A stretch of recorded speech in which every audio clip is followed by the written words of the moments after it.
হরি বল। আজকে আমরা আলোচনা করব শ্রাবণ মাসের কৃষ্ণপক্ষে একাদশী কামিকা একাদশী সম্পর্কে। এই একাদশী 8 তারিখ না 9 তারিখ, রবিবার নাকি সোমবার, এই বিষয়ে আমরা আলোচনা করব এবং এর মাহাত্ম্য কি আছে এবং পরের দিন পালনের সময় সমস্ত বিষয় নিয়ে আজকে আমরা আলোচনা করব। তো শ্রাবণ মাসের কৃষ্ণপক্ষে একাদশীকে কামিকা একাদশী নামে অভিহিত করা হয়। এই একাদশী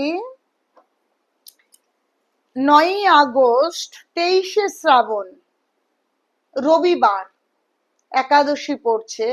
সমগ্র বিশ্বে আমেরিকার 2-3টে জায়গা বাদ দিয়ে সারা বিশ্বে এই একাদশী 9 আগস্ট 23 শ্রাবণ রবিবারে এই কামিকা একাদশী। তো বিশ্বের যে যে স্থানেই থাকুন না কেন সকলে একাদশী ব্রত পালন করুন। পঞ্চশস্য বর্জন পূর্বক একাদশী ব্রত করুন, কারণ কলিযুগের শ্রেষ্ঠ ব্রত হচ্ছে একাদশী ব্রত।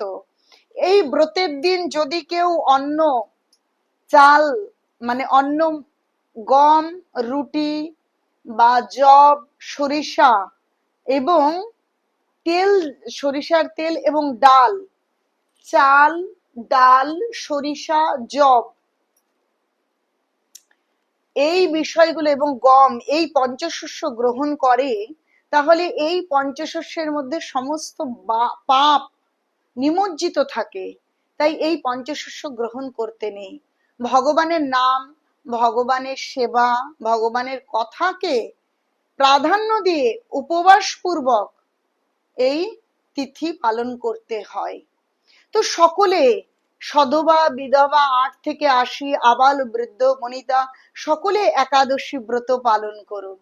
সকলে, এমন অনেকে বলে থাকেন যে সধবারা একাদশী করবে না, বা স্বামী স্ত্রী যদি দুজনে না করে তার ফল হবে না, বা কেউ মারা গেছে বা বাড়িতে কোনো সন্তান প্রসব হয়েছে, অশৌচ আছে, বা মেয়েদের যে মাসিক ক্রিয়া সেরকম কিছু আছে, এই জন্য একাদশী পালন করতে হবে না, বিষয়টা একদম ঠিক নেই।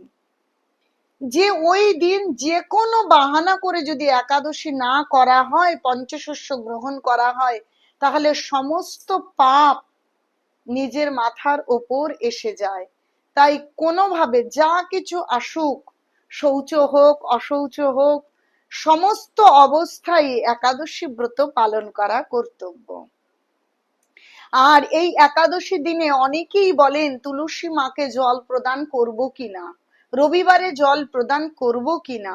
কিন্তু একাদশী বা দ্বাদশী, রবিবার, শনিবার কোনো বাধা নিষেধ নেই, বিধি নিষেধ নেই। সমস্ত দিন তুলসী মহারানীকে জল প্রদান করতে হবে। ব্রহ্মবৈবর্ত পুরাণে সুন্দরভাবে লিপিবদ্ধ করা আছে যে এই তুলসী মহারানী জল দেবার বিষয়ে। তো প্রত্যেকদিন আমরা জল প্রদান করব। যিনি তুলসীকে প্রত্যেকদিন জল প্রদান করেন তাকে কোনোদিন নরক যন্ত্রণা ভোগ করতে হয় না বা জমালয়ে যেতেই হয় না। তাহলে এর কোনো নিয়ম নেই যে রবিবার, একাদশী বা দ্বাদশী প্রত্যেক দিন তুলসী মহারানীকে আমরা জল প্রদান করব, প্রদক্ষিণ করব। শুধুমাত্র দ্বাদশীতে আমরা তুলসী স্পর্শ করব না বা তুলসী তুলব না। এই একাদশী দিনের আগে যারা কৃষ্ণ প্রসাদ গ্রহণ করে তাদের জন্য তো সর্বশ্রেষ্ঠ, কিন্তু যারা এখনো আমিষ গ্রহণ করেন তারা অন্তত নিরামিষ বা কৃষ্ণ প্রসাদ গ্রহণ করলে সব থেকে ভালো হয়। এবং রাত্রের আহার তাড়াতাড়ি করে দন্ত মার্জন করে নেবেন এবং পরের দিন ভোরবেলা ঘুম থেকে উঠে ভগবানের সেবা পুজো দিয়ে দিনটা শুরু করুন। এভাবে করে একাদশী ব্রত পালন করুন। নির্জলা করলে ভালো হয়। যদি নির্জলা করতে না পারেন, জল খান, ফল খান। যদি তাও না পারেন, তারপরেও যদি না হয়, তাহলে আলু, কাঁচকলা, পেঁপে, কুমড়ো, চীনা বাদাম, সাবুর পায়েস বা সাবুর খিচুড়ি এরকম কিছু খেতে পারেন। ড্রাই ফ্রুটস খেতে পারেন। অসুবিধে নেই, তবে সেক্ষেত্রে সূর্যমুখী তেল বা বিশুদ্ধ ঘি ব্যবহার করে খাওয়া উচিত। কখনোই সরিষার তেল ব্যবহার করা উচিত নয়। সরিষার তেল ব্যবহার করলে কিন্তু একাদশী নষ্ট হবে। অনেকে বলেন আমরা 50 বছর ধরে রুটি খেয়ে একাদশী করছি, কিন্তু এখন নতুন শুনছি রুটি খাওয়া যাবে না। দেখুন শাস্ত্র কি বলছে, একাদশীতে পঞ্চশস্য গ্রহণ করা যায় না।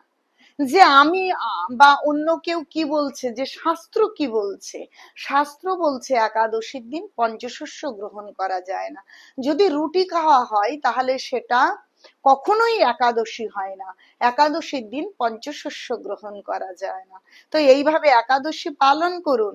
এবং পরের দিন সোমবার 10ই আগস্ট, 24শে শ্রাবণ, হ্যাঁ, 5টা 10 থেকে 8টা 2, 8টা 2 মধ্যে পালন করুন। সময়ের মধ্যে পরের দিন আপনারা পালন করুন। মানে ভগবানের নিবেদিত পঞ্চশস্য গ্রহণ করে, সেক্ষেত্রে ছোলা, ছাতু, চাল, মুড়ি, অন্ন, রুটি হতে পারে, কোনো অসুবিধে নেই। চলুন আমরা শুনি এই একাদশী মাহাত্ম্য। একাদশী মাহাত্ম্য শ্রবণ করলে একাদশীর প্রতি শ্রদ্ধা প্রগাঢ় হয়।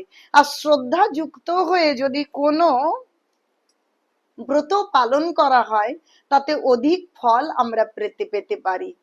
শ্রাবণ কৃষ্ণ পক্ষিয়া কামিকা একাদশীর কথা ব্রহ্ম বৈবর্ত পুরাণে যুধিষ্ঠির শ্রীকৃষ্ণ সংবাদে বলা হয়েছে। যুধিষ্ঠির মহারাজ শ্রীকৃষ্ণকে বললেন, হে গোবিন্দ, হে বাসুদেব, শ্রাবণ মাসে কৃষ্ণ পক্ষের একাদশীর নাম এবং মাহাত্ম্য সবিস্তারে আমার কাছে বর্ণনা করুন।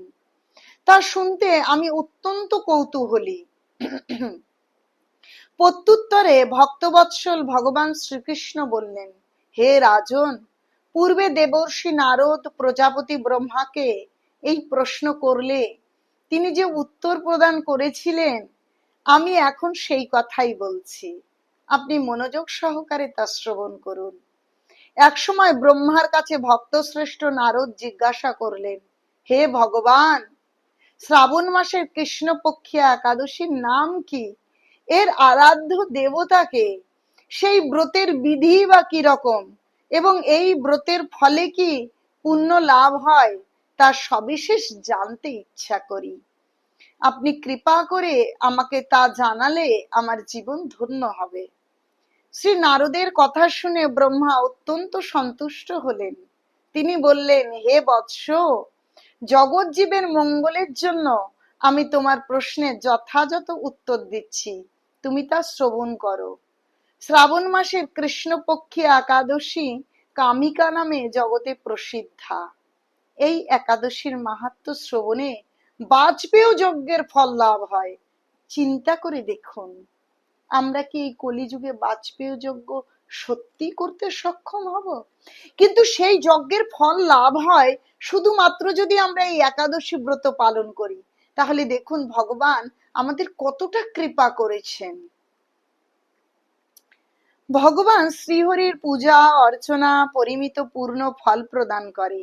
গঙ্গা, গোদাবরী, কাশী, নৈমিষারণ্য, পুষ্কর ইত্যাদি তীর্থ দর্শনের সমস্ত ফল একমাত্র কৃষ্ণ পূজার মাধ্যমে কোটি গুণ লাভ করা যায়। সাগর ও অরণ্যযুক্ত পৃথিবী দানের ফল, দুগ্ধবতী গাভী দানের ফল অনায়াসে এই ব্রত পালনে লাভ হয়। যারা পাপ পুণ্য সাগরে নিমগ্ন, এই ব্রতই তাদের উদ্ধারের একমাত্র সহজ উপায়। এই রকম পবিত্র পাপনাশক শ্রেষ্ঠ ব্রত আর জগতে নেই। শ্রী হরি স্বয়ং এই মাহাত্ম্য কীর্তন করেছেন। রাত্রি জাগরণ করে যারা এই ব্রত পালন করে তারা কখনো দুঃখ দুর্দশাগ্রস্ত হন না। এই ব্রত পালনকারী কখনো নিম্নজনী প্রাপ্ত হন না। কেশব প্রিয়া তুলসী পত্রে যিনি শ্রীহরির পূজা করেন, পদ্ম পাতায় জলের মতন তিনি পাপে নির্লিপ্ত থাকেন। তুলসী পত্র দিয়ে বিষ্ণু পূজায় ভগবান যেমন সন্তুষ্ট হন, মণি মুক্তাদি মূল্যবান রত্নের মাধ্যমেও তেমন প্রীত হন না। যিনি কেশবকে তুলসী মঞ্জুরি দিয়ে পূজা করেন, তার জন্মার্জিত সমস্ত পাপ ক্ষয় হয়ে যায়। এই প্রসঙ্গে ব্রহ্মা বললেন, হে নারদ, যিনি তুলসীকে প্রত্যহ দর্শন করেন তার সকল পাপ রাশি বিদূরিত হয়ে যায়। যিনি তাকে স্পর্শ করেন তার পাপ মলিন দেহ পবিত্র হয়। তাকে প্রণাম করলে সমস্ত রোগ দূর হয়। তাকে জল সিঞ্চন করলে যম তার কাছে আসতে ভয় পান। শ্রী হরির চরণে তুলসী অর্পিত হলে ভগবত ভক্তি লাভ হয়। তাই হে কৃষ্ণ ভক্তি প্রদায়িনী, তোমায় প্রণাম করি। যে ব্যক্তি হরিবাসরে ভগবানের সামনে দীপদান করেন, চিত্রগুপ্ত তার পুণ্যের সংখ্যা হিসাব করতে পারে না। তার পিতৃপুরুষরাও পরম তৃপ্তি লাভ করে। শ্রীকৃষ্ণ বললেন, হে রাজন, আমি আপনার কাছে সর্ব পাপ হারিণী কামিকা একাদশীর মাহাত্ম্য বর্ণনা করলাম। অতএব যিনি ব্রহ্ম হত্যা, ভ্রূণ হত্যা, পাপ বিনাশিনী, পুণ্য ফল দায়ী এই ব্রত পালন করবেন ও এই মাহাত্ম্য শ্রদ্ধা সহকারে পাঠ অথবা শ্রবণ করবেন, তিনি সর্ব পাপ থেকে মুক্ত হয়ে বিষ্ণু লোকে গমন করবেন। হরে কৃষ্ণ, হরি বল। তাই আপনারা যে যেখানে আছেন এই সর্ব পাপ বিনাশিনী বাজপেয় যজ্ঞের ফল প্রদানকারী একাদশী ব্রত পালন করুন। নিতাই গৌর প্রেমানন্দে। হরি হরি বল।